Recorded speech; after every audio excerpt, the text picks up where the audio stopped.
Hello, and welcome to the Simply Business Interview Podcast, a podcast created by business owners for business owners. I am your host, John Jennings. I believe that most business owners are working way too hard for much too little. And one of our issues is that we overcomplexify things. I believe the answers are almost always within us or within our reach. I like to say that I'm a simple man with simple ideas.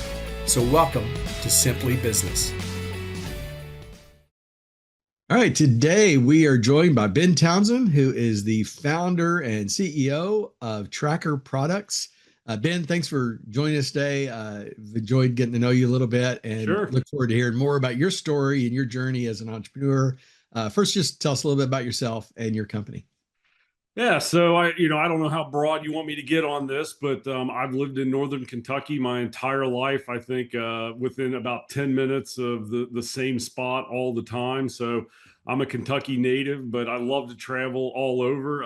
Owning a business and working with police all across the country has given me lots of ability for travel, but I always love to come home. So I guess that's a little bit on the personal side. I have a wife and 4 teenage kids.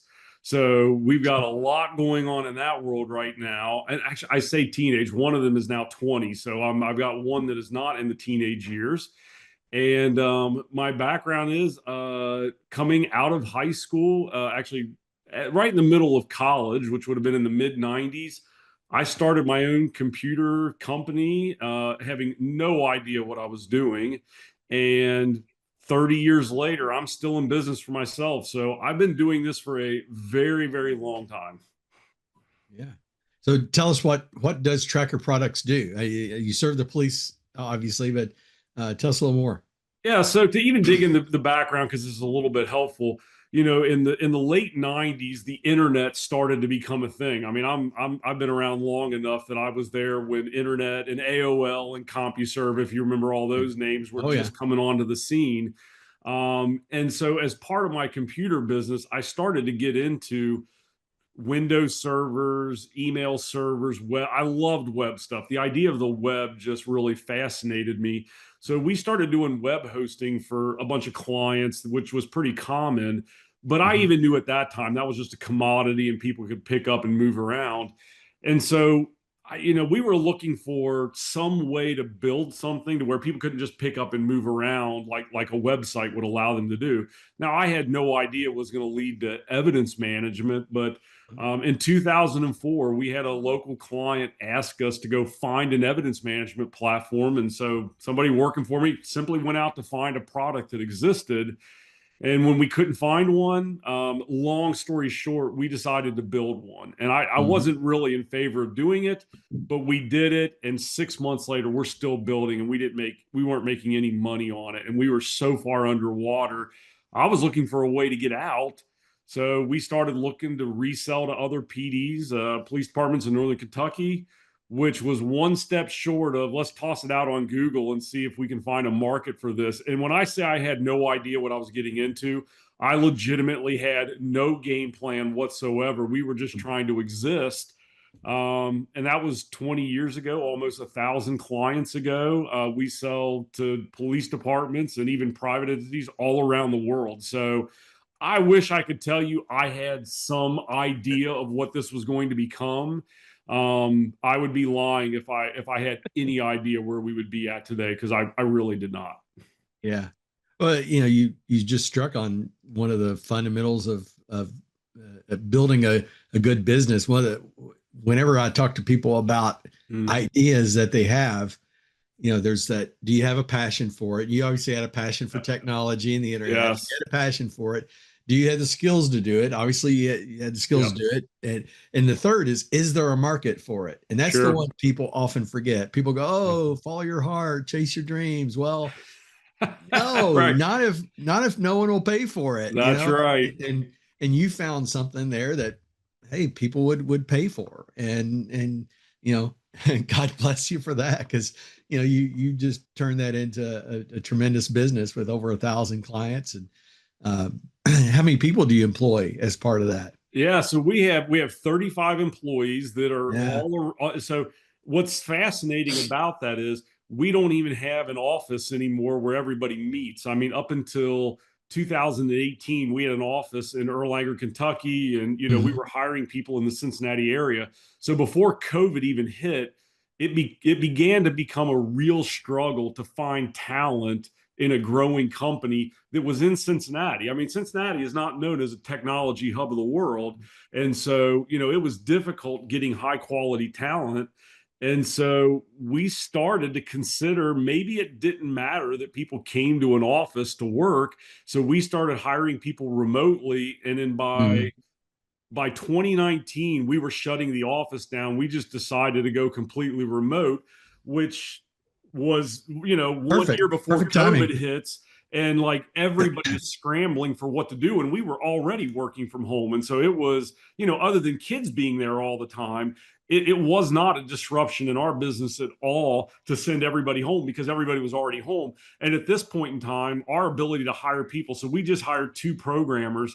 One is out of New Jersey, one is out of Florida, and they're high Mhm. quality talent, and Right. so it's like there. I enjoy an office a little bit because I like being around people, but you never say never, but I just don't think we're ever going to go back to an office environment because the benefits of hiring all over the country are just too great. Yeah. Yeah.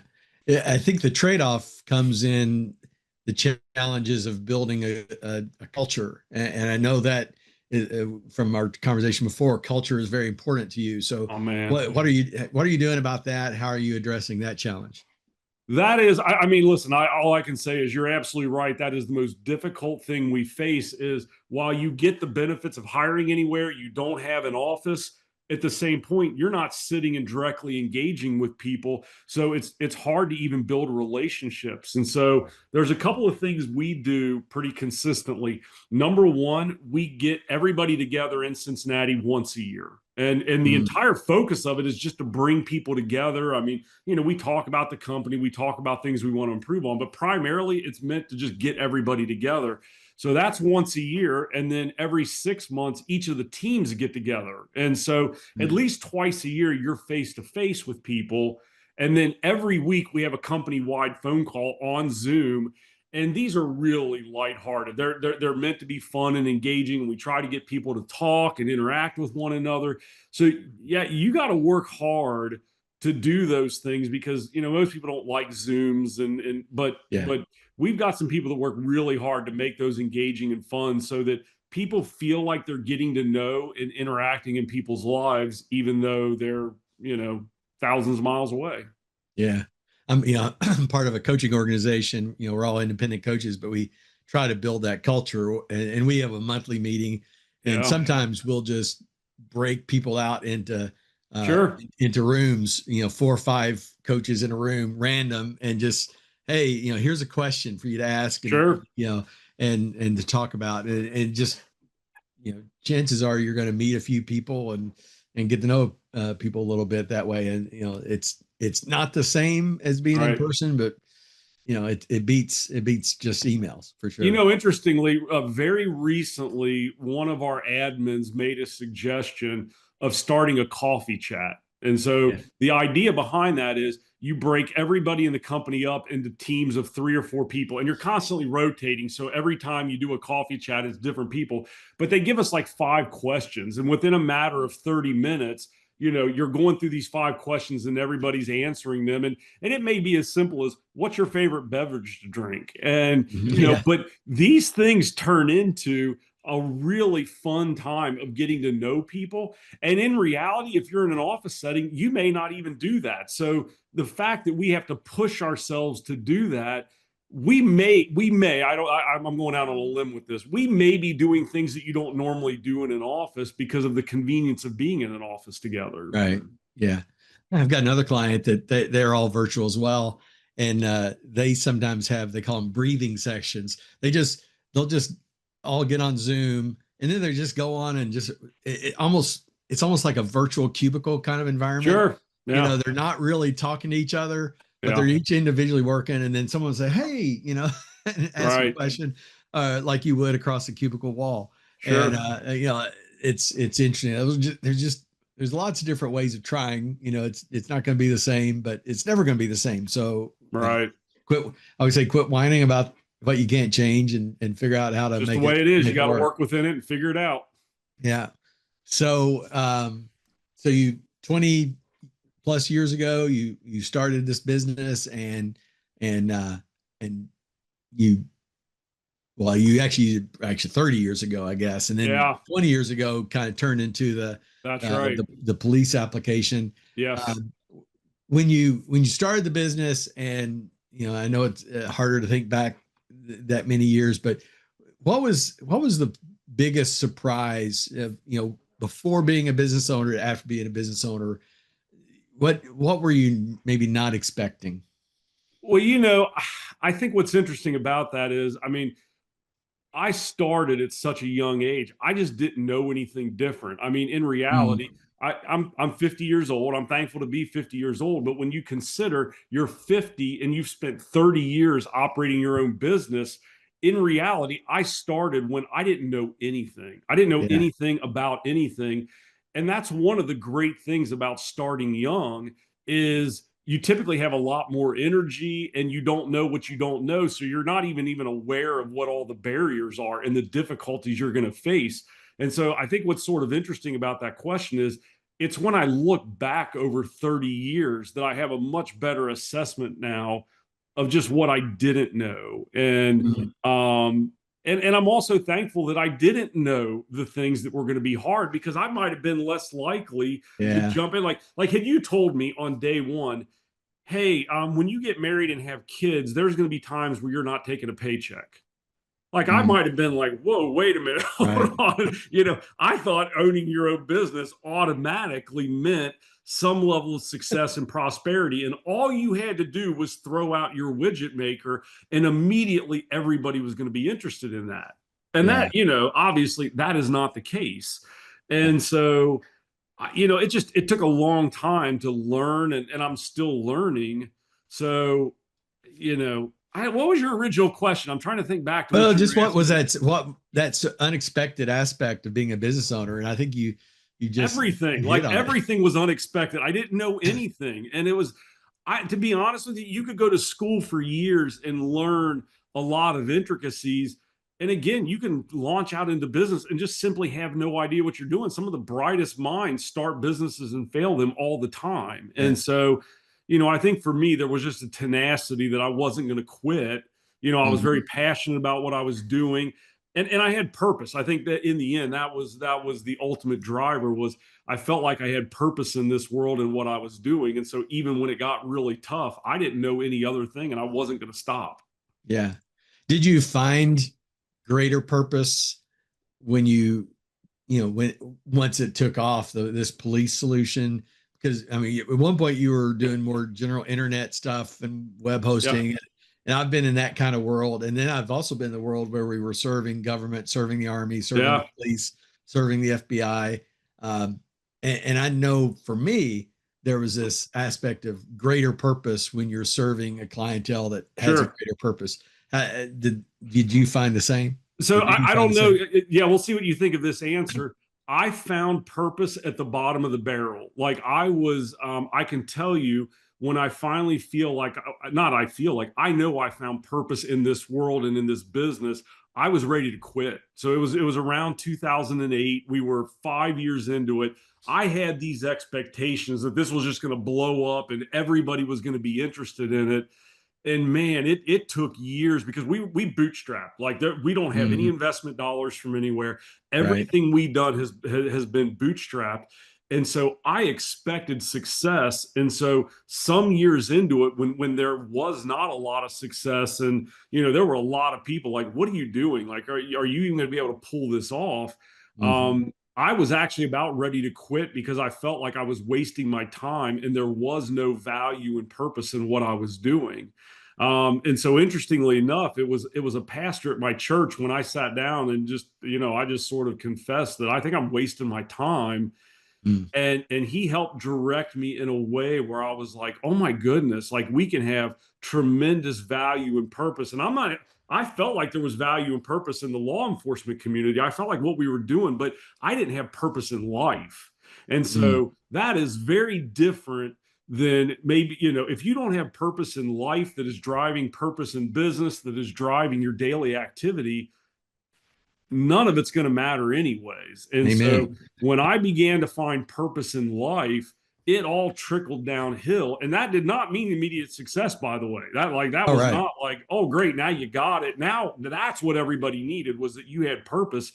It gave me drive that I didn't know I had. And I was able to endure for a lot more years until things got to a point where it was like, hey, we're starting to see some success. But that was, Yeah.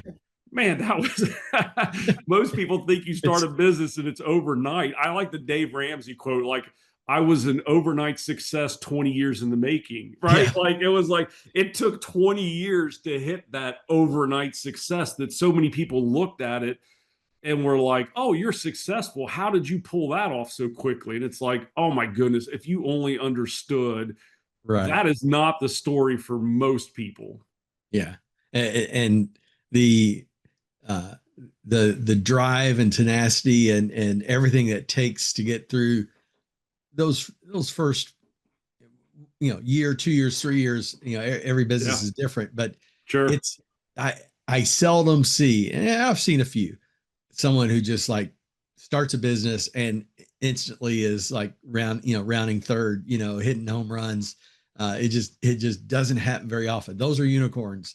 uh Yeah, and not only that, even if they have that kind of success, that can be its own debilitating problem, that you're having so much success. So I would say for me, in fact, most businesses, you're going to make mistakes. You're going to do things wrong.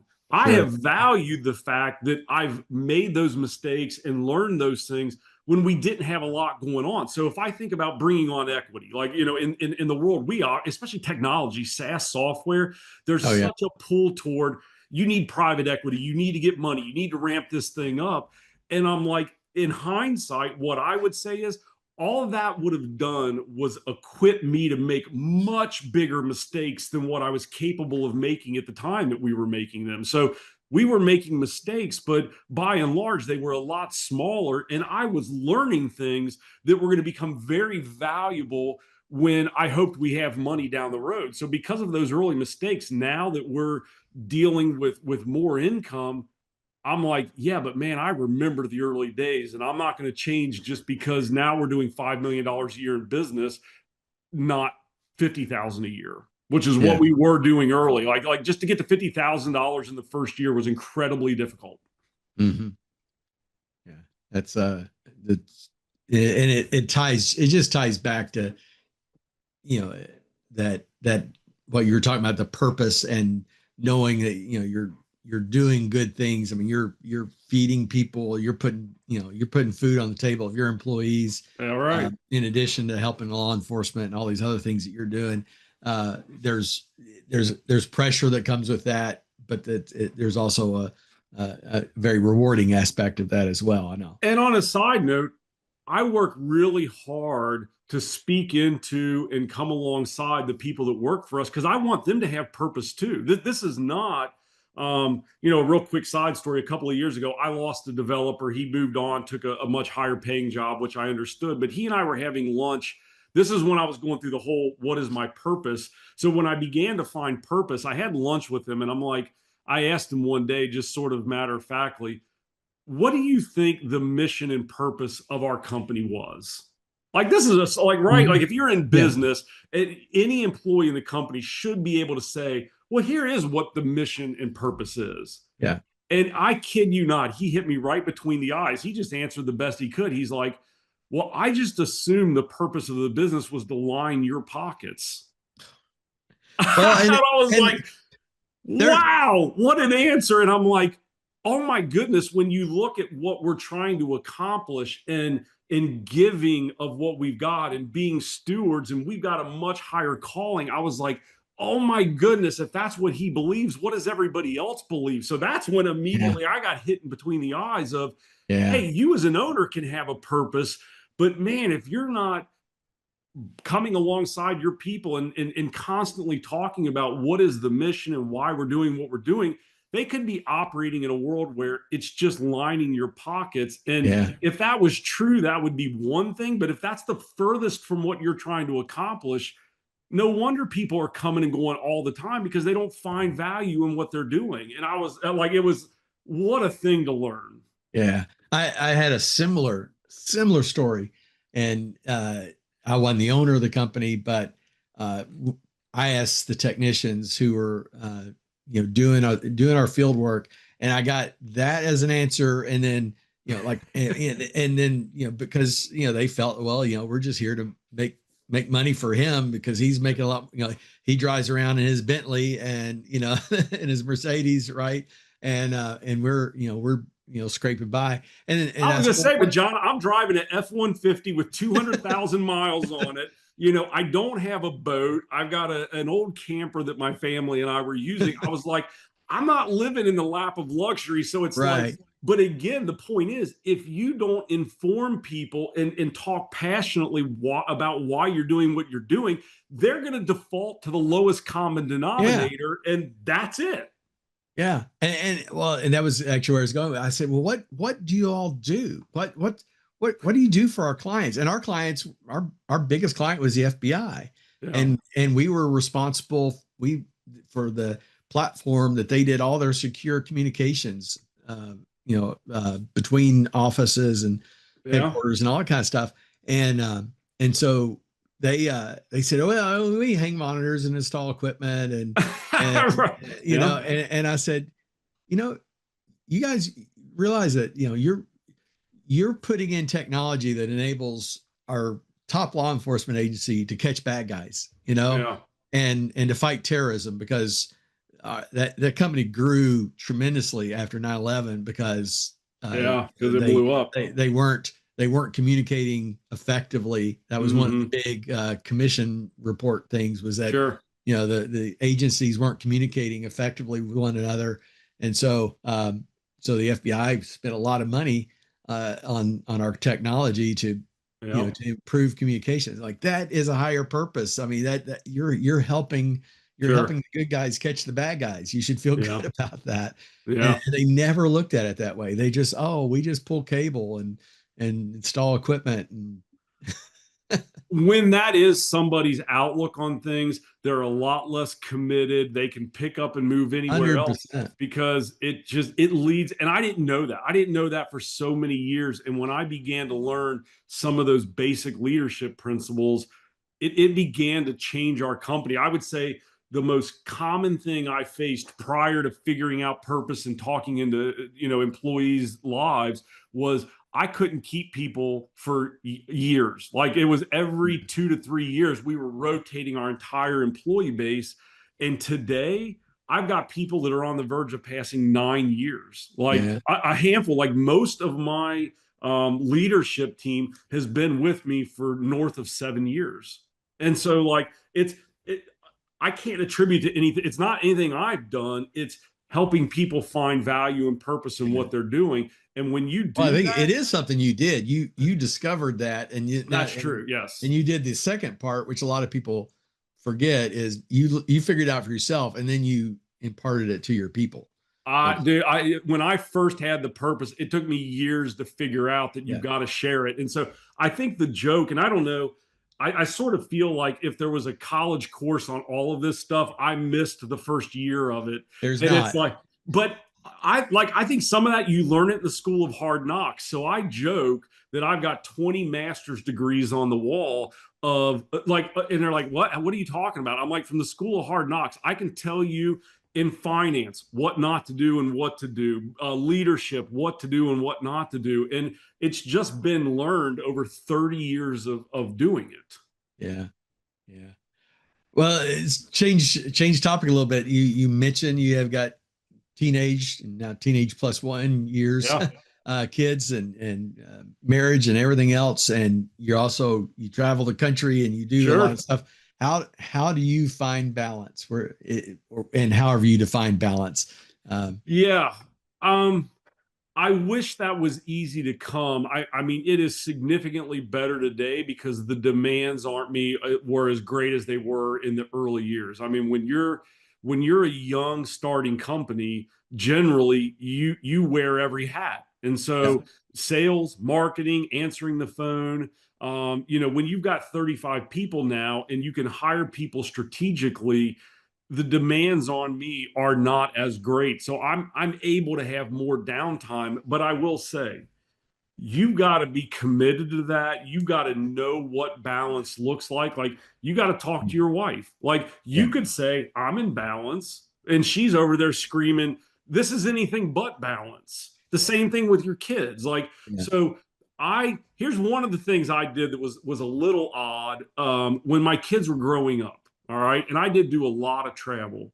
I would bring my family along with me up to Mhm. the point where when my kids were old enough, I would do client meetings and I remember when I had my oldest son, he was probably 11 at the time. I was doing a pitch of our software in Colorado.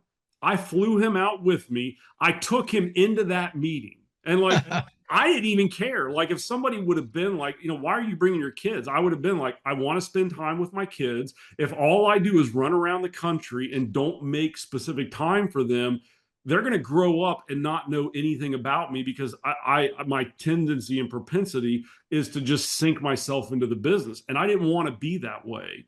Yeah. So I would take them on That's a road cool trips story. with. Oh, sorry, go ahead. I was just saying, that's a cool story. Yeah, so that's one of the ways. I mean, it's hard to Did you find close that balance. deal? What's that? Did you close that deal? I did. As a matter of There fact, you they're go. still a client. And he and I went to the Rockies, the Colorado Rockies ball game while we were out Yeah. there, and we drove around because my background has always been my kids are ultimately not going to care about any money that is produced. My goal in this world is not to set my kids up in a way to where they don't have to work. I feel like, listen, I want you to go out and get the experiences that I did. There's not going to be just a windfall of money when this is all said and done with because I've got greater purpose. But what I always felt like is they're going to remember those times of traveling with me, especially the ones where it was just me and them. Yeah. Like dad took me and we flew out there. We sat in a client meeting. Now, what's funny is my son, what he remembers, it wound up being a 3-hour meeting and he was so bored. And so it's funny that at his age now, he's 18, he remembers, oh my goodness, that was the longest meeting ever. He's not at the age where I remember where dad took me and spent time with me. He'll Yeah. eventually remember that part. So Of course. I will say, I just feel like I try to be very intentional with time, coaching their teams. I was a big soccer fan. I coached high school soccer back in my Hmm. early years before I had kids. So, man, when they were into sports, I wasn't just on the sidelines watching, I was coaching. And so I was always engaged in their activities and taking them to places just so that we were spending time together because I felt like that was the most important thing. Yeah. Awesome. So what's on the horizon for you? You've had some great accomplishments. I know that you're Sure. a believer in giving back and sharing your success, and I love all that. But Sure.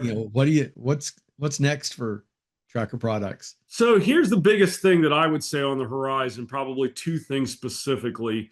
Um, we are finally in significant growth mode. Now, again, it's all bootstrap. Like there is no Yeah. investment money coming in, but I we are love that too. finally at a point where we are generating money where we can start pumping lots of money back into the business. So, for example, over the next year, I fully expect that we're going to add $1 million in reoccurring revenue onto our bottom line. Now, that may not sound like a whole lot, but when you consider it took 12 years to get the first million, Wow. to do 1 million in a single year is phenomenal.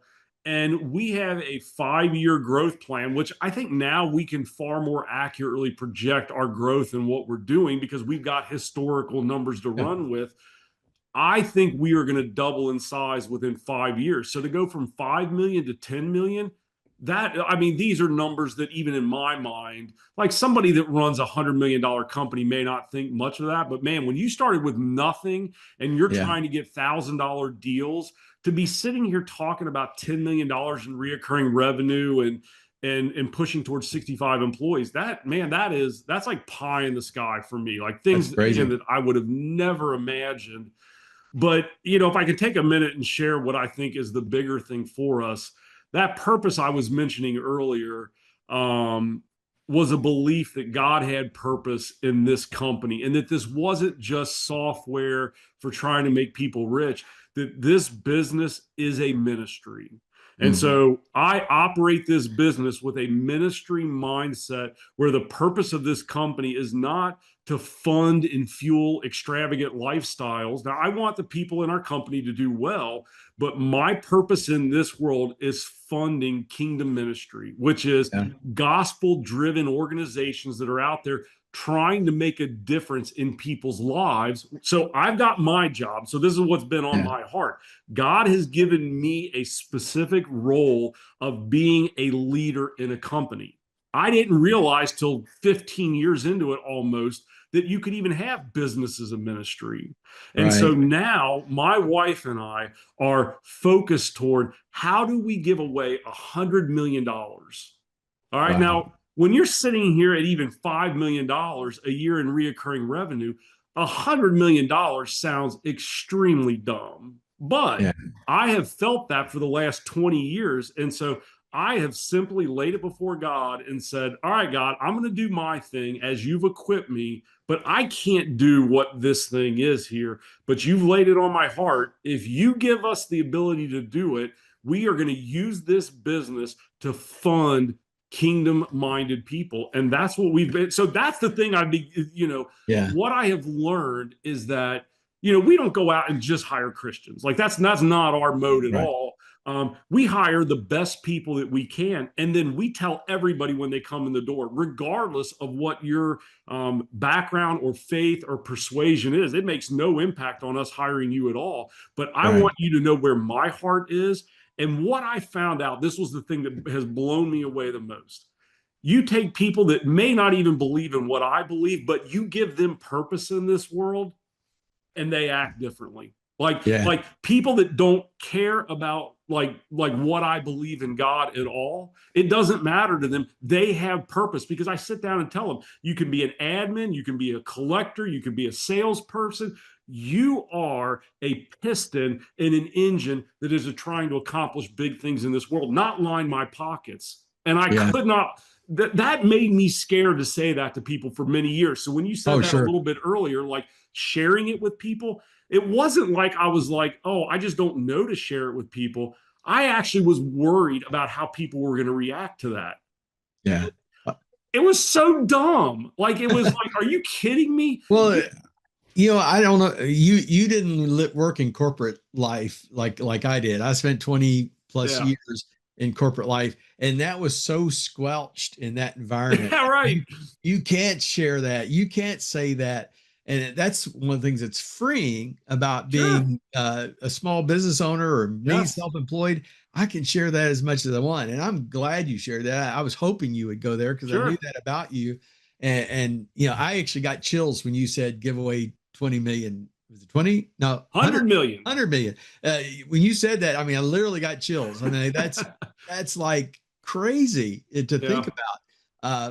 But God bless you for that. And I love that. I was just listening the other day to a podcast. Don't remember which one it was, and I don't know who's done this research and how valid it is, but it just said that the average CEO has, I think it was like 500 or 800, something like that, times more impact than your average minister on Sunday morning. And like I said, I don't know, and I don't remember the exact number. It was a big number, and it was like, I don't know how you do that research, but it seems true because, like you said, you've got 35 people, but then they go out and they are living that, and hopefully they're magnifying that as well. I shared this with you a while ago, and all the people hearing it, Yeah. There's an old quote by Billy Graham. If you go back and look for it on YouTube, he made a statement probably 50 years ago that he felt the next great spiritual awakening in America was going to come through the business marketplace. And so, I'm in a group called C12, and the whole focus of C12, and they've got thousands of people that are involved across the country. It's working with CEOs like me to turn your business into a ministry. And how do you equip people to do that? And so Yeah. for me, that is the entire drive behind what I do. If it was just my own personal gain or the end result, I would be nothing but frustrated at every step of the way, because you can have everything. I mean, look at the Hollywood types or people that own billion-dollar companies. Like, they're not happy. Why are they not happy? Because they've got billions. Everybody thinks you get billions of dollars, you will find happiness, and that is as far from the truth as possible. I have found happiness, contentment, joy, and having a greater purpose in this world, and that is using this business for God, and that's it. Period. Yeah, amen. And I don't, certainly not every show goes this route, but I've had a few that have gone this way, and I'm so glad they do, because it speaks to my heart. But also, I love hearing people say, "Yeah, this is true," and it really works. Well, that's what I would share with any person trying to get started. The number one thing you need in this world is purpose, because when you get that, it's a constant source of fuel as to why you're doing what you're doing. And man, when you've got a purpose that big beyond yourself, that fuel never runs out. And so that's why, my 18-year-old has started his own business, and he's doing lawn care, and he's got like 50 yards that he cuts, and he just graduated high school. And I love talking with him and pouring into him. And I've got a daughter that's getting into real estate and building her stuff up, because I told them a long time ago, the success that may or may not come with this company is already designated for a larger purpose. I want you to have the same joy and purpose and everything else. And it won't come from me just saying, hey, here's a pile of money. Don't work. Don't do anything else. Because this world, if all you're doing is chasing whatever the thing is that this world offers, and it offers a lot of bad stuff, you will never find value in that. I don't care if you're chasing money. You could have billions and you will never find value in the money. You simply won't. Yeah. Well, folks, I normally have a final question, but you just answered it, which is, what advice would you give to a new business owner or someone starting out? And you just landed it. I mean, you knocked it out of the park with that. Well, let me give a second one. How about I give a second one real quick? I'll give you one more. One more. Here's my second one. This is really quick. Start young when you don't have risk in this world. When you start businesses and you've got a family and kids, the pressures that are on you are so immense. Get over the thought of failure. It's a part of life. So many people are scared to risk anything. There's risk in everything you do. Start early, run after it, make mistakes early, go for it. Yeah. I can't agree more. And I'm the opposite of that, because I went into corporate life. And then when I started getting the entrepreneurial bug, and I was probably 30-ish when I first started wanting to do something. I did some side things. I did web development. I did web hosting. I did a lot of little things on the side. Sure. But I couldn't go all in because I was raising two kids. And then I was putting two kids through college. I got laid off in 2010. And I wanted, man, I really want to start a business. But I had a sophomore in college and a senior in high school. And I'm like, I can't do that right now. And then it was wedding season, and we had weddings to get through. And finally it got through all that. And I said, you know what? There's no, there's no reason not to. And that's when 7 years ago, I started my business. That was basically about a year and a half or so after, the last wedding. And I never looked back, and will never go back. But I was 20 years old, living in my parents' basement. I didn't have to worry about whether there was going to be a meal on the table or a place to put my head. I had no cares in this world. And that was, I didn't realize how integral that was. While people were off partying in college, I didn't do that. There was basically about a 25-year window that it just was, every time I weighed it was like too much. Like I can't, it was too much. And finally I got through the other side, and I'm like, we're going to do it. And I'm glad that I did. Yeah. But yeah, that's some great advice. If you can pull it off, start early. Absolutely. Well, Ben, thank you so much for being on the show. The inspiration, great story. Real quick, just in case anybody is interested, maybe either working for you or Sure. maybe they're in the police world and want to find out more about your product. How do they find you? Trackerproducts.com is our website. You can go there. We've got job postings, or look me up on LinkedIn. You can find me on LinkedIn. I'm all over that platform, so you can get in there and find me. And I'd love to hear from somebody, even if you were just if you're thinking about business or whatever. Reach out. I'm always happy to try to help talk to people. That's awesome, Ben. Thank you so much for sharing your story. It's been an inspiration, and just really excited for folks to hear everything you've shared. John, it was great to be with you. Thanks for inviting me on. Yeah, absolutely. Bye-bye. Thank you for listening to today's episode. If you liked it, please share or like it on whatever platform you use. You can find me on social media. On most platforms, I'm John K. Jennings. My first book is also available. Your Baby is Ugly tells you about 10 truths that business owners need to hear, but often won't, and how to overcome them. You can find it on Amazon. Just search for Your Baby is Ugly.